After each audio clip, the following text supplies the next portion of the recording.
Hello, ఈరోజు మనం చుక్కకూరతో మంచి పప్పు తయారు చేసుకుందాం. ఆల్రెడీ చుక్కకూరని కడిగి ఇలా కట్ చేసి పెట్టేసుకున్నాను. ఇప్పుడు ఒక కప్పు కందిపప్పుతో మనం చుక్కకూర పప్పు తయారు చేస్తున్నాం. అయితే కందిపప్పుని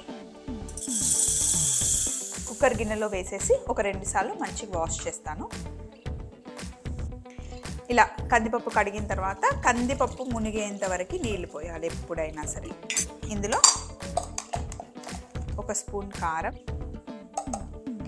అలాగే టమాటాలు, వెల్లుల్లి, చుక్కకూర, మొత్తం చుక్కకూర ఇందులోనే వేసేసుకోవాలి. అలాగే ఒక 4 పచ్చిమిర్చిని ఇలా జస్ట్ చేత్తో అనేసి వేసేయండి. పచ్చిమిర్చి వేసిన తర్వాత ఒక ఉల్లిపాయ తీసుకొని ఇలా పెద్దగా ఉల్లిపాయ వేసేయాలన్నమాట, పెద్ద ముక్కలు. ఇప్పుడు కొంచెం నూనె వేసేసి చివర్లో కాస్త పసుపు వేసుకొని కుక్కర్ మూత పెట్టేసి, నా కుక్కర్లో అయితే పప్పు 3 విజిల్లకి కరెక్ట్గా ఉడుకుతుంది. మీ కుక్కర్ని బట్టి మీరు విజిల్స్ పెట్టుకోండి. ఇప్పుడు దీన్ని తీసుకెళ్ళి స్టవ్ మీద పెట్టి 3 విజిల్లు రానిద్దాం.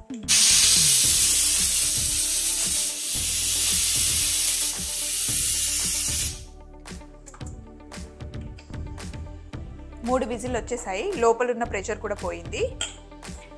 కుక్కర్ మూత తీసేసి పప్పు గుత్తి తీసుకొని జస్ట్ ఇలా మెదుపుకోవాలి. పప్పు ఎంత వేసుకుంటున్నామో అంత ఆకుకూర వేసుకోవాలి. ఏ ఆకుకూర పప్పు చేసినా ఇప్పుడే కమ్మగా ఉంటుంది, మంచిది కూడా. ఇలా బాగా మెదిపిన తర్వాత మళ్ళీ స్టవ్ ఆన్ చేసి పొయ్యి మీద పెట్టుకోవాలి. పప్పు మళ్ళీ కొంచెం ఉడకాలి. ఈలోపు గిన్నె పెట్టుకొని ఇందులో నూనె వేసుకోవాలి. తాలింపుకి కొంచెం సరిపోతుంది. ఇప్పుడు నూనె కాస్త వేడెక్కిన తర్వాత కొద్దిగా ఆవాలు, జీలకర్ర,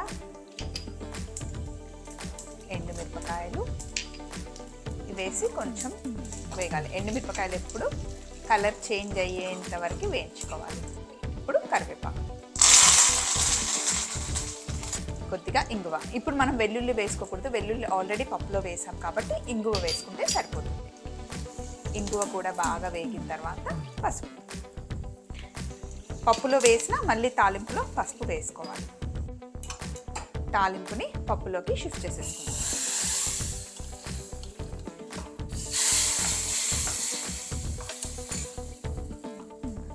అలాగే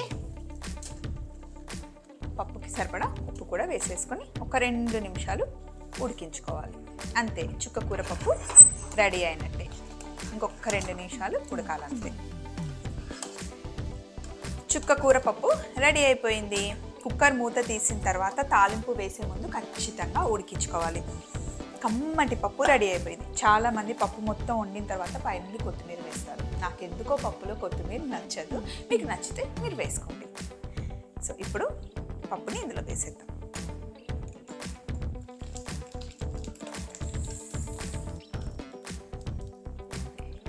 టేస్టీ టేస్టీ పప్పు. చుక్కకూర పప్పు చాలా టేస్టీగా ఉంటుంది. సహజంగానే చుక్కకూరలో పులుపు ఉంటుంది కాబట్టి ఇందులో మనం చింతపండు వేసుకోలేదు. ఇలా ఒక 2 టమాటాలు వేస్తే సరిపోతుంది. ఇలా ట్రై చేయండి, చుక్కకూర పప్పు అద్దరిపోతుంది. ఏమైనా డౌట్స్ ఉంటే మీ స్వప్న ఉంది కదా, రండి కామెంట్ బాక్స్లో మాట్లాడుకుందాం. Take care, bye.